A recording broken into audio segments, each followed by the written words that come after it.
لیکن اب 5 منٹ کے لیے ذرا سوچیں کہ واقعاً یہ موت ہمیں اتنا مایوس کیوں کر دیتی ہے۔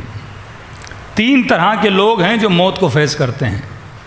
پہلا وہ جو موت کو دیکھ کے، میں نے کہا نا، دیندار بے دین لا دین کوئی بھی طبقہ ہو، پتہ تو ہے موت آنی ہے، لیکن جب پتہ ہے موت آنی ہے تو موت کو دیکھ کے ان کا ریئیکشن کیا ہوتا ہے؟ جنازوں میں تو وہ بھی جاتے ہیں کہ سیاستدانوں کے جنازے نہیں ہوتے، کہ جنرل کرنل کے جنازے نہیں ہوتے، سب کے جنازے ہوتے ہیں نا، لیکن یہ جو جنازوں میں بھی آتے ہیں جن کو پتہ ہے کہ یہ جناب جو تخت پہ بیٹھا تھا، اتنا ظلم کیا تھا، پورا ملک کو لوٹ کے چلا گیا، یہ بھی تو قبر میں چلا گیا نا، لیکن وہی جنازوں میں آنے کے بعد بیدار کیوں نہیں ہوتے ہیں؟ تو موت کو دیکھ کر 3 طرح کے ریئیکشن ہوتے ہیں۔ ایک بندہ جب موت کو دیکھتا ہے وہ دیکھ کر اندیکھی کر دیتا ہے، یعنی پتہ ہے آنی ہے لیکن کہتا ہے دیکھا جائے گا جب آئے گی، ایک تو یہ۔ دوسرا بندہ وہ جو موت کو دیکھتا ہے اور اتنا دیکھتا ہے کہ یہ دنیا میں بھی مایوس ہو جاتا ہے، یعنی موت کی سوچ اس کی زندگی کو تاریک بنا دیتی ہے۔ اب وہ جس نے موت کو دیکھ کر اندیکھی کیا، کم از کم اس نے دنیا کے مزے تو لیے۔ مطلب غفلت بھی تو انسان کو خوش رکھتی ہے نا۔ انگریز شراب کیوں پیتے ہیں؟ وہ جتنا ٹینشن اور برڈن ہوتا ہے شراب پینے سے وہ غافل ہو جاتے ہیں، اور جتنی دیر غافل لیتے ہیں اتنی دیر وہ خوش رہتے ہیں۔ مطلب اس کو کینسر ہے لیکن اب کینسر سے غافل کیسے ہو؟ نشہ کر دیتا ہے، اب نشے میں وہ غفلت میں سو رہا ہے۔ یہ جتنے نشائی پلوں کے نیچے سوتے ہیں نا وہ آپ سے زیادہ خوش رہتے ہیں۔ پڑھا لکھا آدمی آفس میں کام کر رہا ہے، اچھی گاڑی میں بیٹھا ہے، لیکن لاکھ ٹینشن اس کے، لیکن یہ روڈ پہ سو رہا ہے، 1 نمبر کا نشائی آدمی ہے، لیکن آپ دیکھو گے ہنس رہا ہے، خوش بیٹھا ہوا ہے، اسے کوئی پرواہ نہیں کہ گرمی ہے سردی ہے، ملک کے الیکشن کا کیا ہو رہا ہے، ملک کا کیا ہوگا، بجٹ کا کیا ہوگا، اس کا کیا جائے، کیونکہ نشے نے اسے کیا کر دیا؟ غافل کر دیا۔ ابن سعد امام حسین کو مارنے کے لیے آ رہا ہے لیکن سکون کے ساتھ بیٹھا ہوا ہے۔ یہ سکون غفلت والا سکون ہے، یہ وہ سکون نہیں جو خدا رسول گرامی کو دیتا ہے۔ سکون تب رہتا ہے کہ جب بندہ بیدار ہو اور سکون میں ہو۔ آپ جو سائیکٹرسٹ ڈاکٹرز ہیں، جب آپ کو زیادہ ڈپریشن، بیماری، انزائٹی، پینکس آتے ہیں تو وہ کیا کرتے ہیں؟ نیند کی گولی دے دیتے ہیں۔ یہ بھی ایک طرح کا نشہ ہے نا، کہ بندہ بیدار رہے گا کہیں اس کے دماغ کی نسیں نہ پھٹ جائیں، تو کہا کہ یہ گولی کھلا دو، گولی کھائے گا نیند آئے گی، تو نیند کیا ہے؟ غفلت ہے۔ تو 8 گھنٹے سوئے گا تو 8 گھنٹہ ٹینشن اس کا کیا ہوگا؟ انکریز نہیں ہوگا، ڈکریز ہو جائے گا۔ 8 گھنٹہ اس ٹینشن کو بھول جائے گا۔ تو غفلت، شراب اسی لیے پی جاتی ہے تاکہ انسان کیا ہو جائے؟ غافل ہو جائے۔ اب سوال یہ ہے کہ ایک مومن جب ٹینشن میں آتا ہے وہ کیا کرے؟ نشہ حرام، شراب حرام، غلط جگہوں پہ جانا حرام، یہ خود کو کس طرح سکون میں لائے؟ تو کہا الا بذکر اللہ تطمئن القلوب۔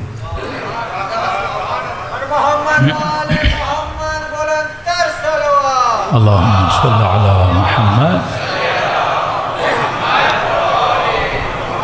کیا آپ نے فیل نہیں کیا کہ دنیا کے ٹینشن ہوتے ہیں لیکن جب انسان حرم حسین میں جاتا ہے کتنا ریلیکس ہو جاتا ہے؟ یہ جو ایران میں، مشہد میں، نجف میں رہتے ہیں، آپ ان سے پوچھئے، ہم نے تو لمبا عرصہ گزارا، کہ جب بھی پریشانی ہو حرم معصوم میں جاؤ تو انسان ریلیکس ہو جاتا ہے۔ ہاں، خود رونا انسان کو ریلیکس کرتا ہے۔ جو لوگ متواتر دعائے کمیل میں شرکت کرتے ہیں، 1 گھنٹہ 1.5 گھنٹہ دعائے کمیل میں بیٹھنے کے بعد انسان کا گویا بوجھ کیا ہو جاتا ہے؟ ہلکا ہو جاتا ہے۔ محرم کے دنوں میں لوگوں کا اسٹریس ختم ہو جاتا ہے، لوگوں کے ڈپریشنز ختم ہو جاتے ہیں، کیونکہ خود غم حسین میں رونا انسان کے وجود کے اندر کے ٹینشن کو کیا کرتا ہے؟ نکال دیتا ہے۔ اب فرمایا رو بھی تو اس محبت کے لیے رو جو جائز محبت ہے۔ تو اللہ نے اس جسم کے اندر جو پرابلمز ہوتی ہیں خدا نے بھی اس کا وے آؤٹ بتایا ہے، شیطان نے بھی اس کا وے آؤٹ بتایا ہے، لیکن وہ ناجائز طریقہ بتاتا ہے، اللہ جائز طریقہ بتاتا ہے۔ تو پہلا وہ طبقہ جو موت کو دیکھ کر اندیکھا کر دیتا ہے، کم از کم اس انسان کی جو دنیا ہے وہ مزے میں گزرتی ہے۔ دوسرا وہ طبقہ ہے جو اتنا ذکر موت کے اندر داخل ہو جاتا ہے اس کی دنیا کی زندگی بھی کیا ہو جاتی ہے؟ تاریک ہو جاتی ہے۔ جاب پہ کیوں جاؤں؟ میں تو مر جاؤں گا۔ کماؤں کیوں؟ میں تو مر جاؤں گا۔ بچوں کا، اولاد کا، گھر کا کیوں سوچوں، میں نے تو مر جانا ہے. مطلب 24 گھنٹہ یہ اسی ڈپریشن میں رہتا ہے کہ میں مر جاؤں گا، لہٰذا میں کیا کروں. تو مطلب اس کی نہ آخرت رہتی ہے نہ دنیا رہتی ہے. خسران دنیا اور خسران آخرت. جیسے بعض شکی لوگ ہوتے ہیں، جیسے بعض وہم میں مبتلا لوگ ہوتے ہیں، یعنی 24 گھنٹہ جناب موت کا سوچ رہا ہے، اب لہٰذا دنیا میں مزہ نہیں آئے گا، ہوٹل پہ جائے گا کھانا کھانے میں مزہ نہیں آئے گا، 4 لوگوں کے ساتھ بیٹھے گا بات کرنے میں مزہ نہیں آئے گا. فرمایا تیسرا طبقہ ہے مومنوں کا طبقہ. یہ موت کو دیکھتے ہیں، اس کی حقیقت کو ایکسیپٹ کرتے ہیں اور سمجھتے ہیں کہ موت ایک مرحلہ ہے جو ہر انسان پہ آنا ہے. آج والد گیا کل میں جاؤں گا، آج بھائی گیا کل دوسرا بھائی چلا جائے گا، بیوی بھی یہ سوچے ایک دن شوہر چلا جائے گا، اولاد بھی یہ سوچے کہ ایک دن باپ چلا جائے گا. موت ایک مرحلہ ہے، موت اینڈنگ کا نام نہیں، ایک مرحلہ ہے. فرمایا یہاں پر من ثقلت موازینہ فہو فی عیشۃ راضیہ. دنیا کے حکمران عیاشیاں کرتے ہیں، مالدار لوگ عیاشیاں کرتے ہیں، اللہ کی نافرمانیاں کرتے ہیں. فرمایا میں نے بھی تمہارے لیے عیش کا بندوبست کیا، میں نے بھی تمہارے لیے عیاشی کا، عیش کا مطلب ایسا کام جس میں انسان کو لذت آئے. فرمایا من ثقلت موازینہ، جس کا وزن وہاں پہ زیادہ ہوگا. کس کا وزن؟ عمل کا وزن وہاں پہ زیادہ ہوگا. فہم فی عیشۃ راضیہ. کیا کمال کا جملہ اللہ نے کہہ دیا. وہ عیش کرے گا لیکن ایسا عیش جس عیش میں وہ راضی رہے گا. یہاں کے نشئی اور شرابی جب عیش کرتے ہیں اور آپ جب ہوش میں آتے ہیں پوچھو کہ آپ اس کام سے راضی ہو، کہے گا نہیں میں خود بیزار ہوں لیکن عادت سے مجبور ہوں.